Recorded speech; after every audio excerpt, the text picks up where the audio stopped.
Monday, May 10th, 2021. My husband and I reported a gang rape that happened to me in January 2021. We reported it in the beginning of March.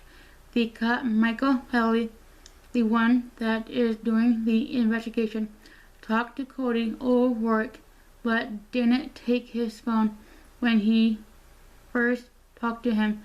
That was like warning Cody to dispose of any evidence he might have, maybe even buy a new phone. But the cop took my husband's phone and my phone away from us because when he texted me to tell the cop that I want to go home.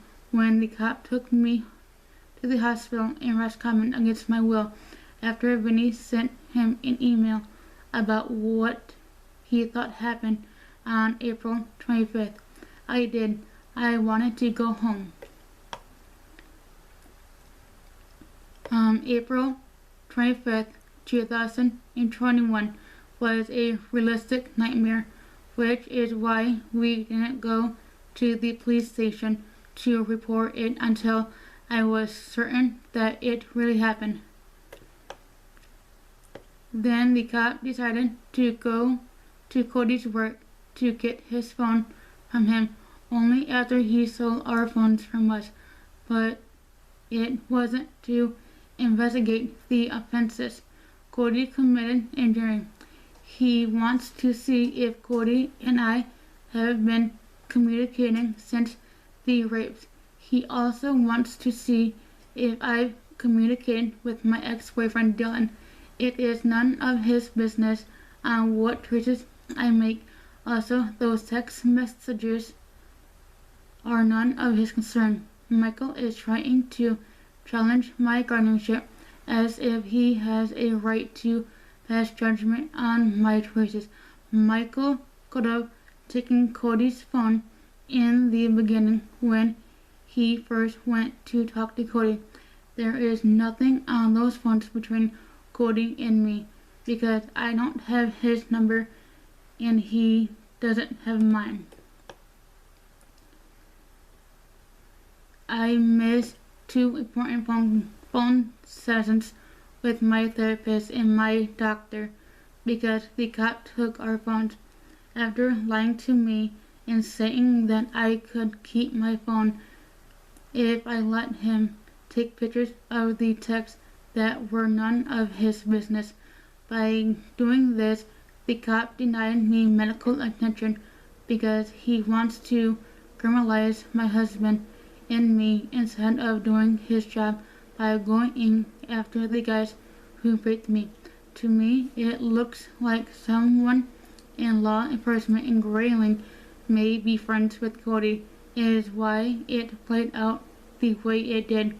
Cody was warned my husband is being criminalized even though he is completely law-abiding. The cops gained on me much like Cody and his friends did. The cops scared me worse though.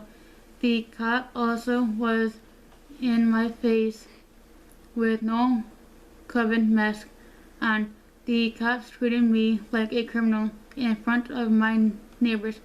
They wanted to embarrass me for daring to come against Cody like I did.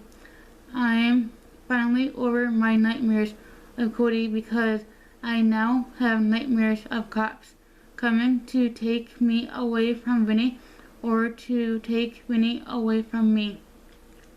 With my rapist running around loose in this town, I need Vinny just to be able to go outside without fear. The cops will protect Cody, not me. I see that now.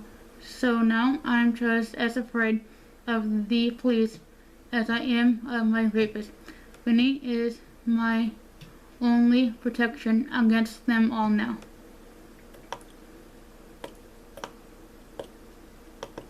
And now that the cop warned Cody to dispose of the evidence of January's rapes by going to talk to him without taking his phone.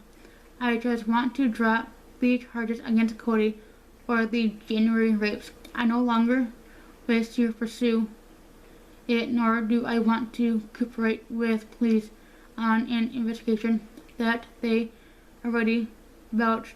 Cody O'Rourke and his two friends will never be brought to justice now that the investigation has been so perfectly handled.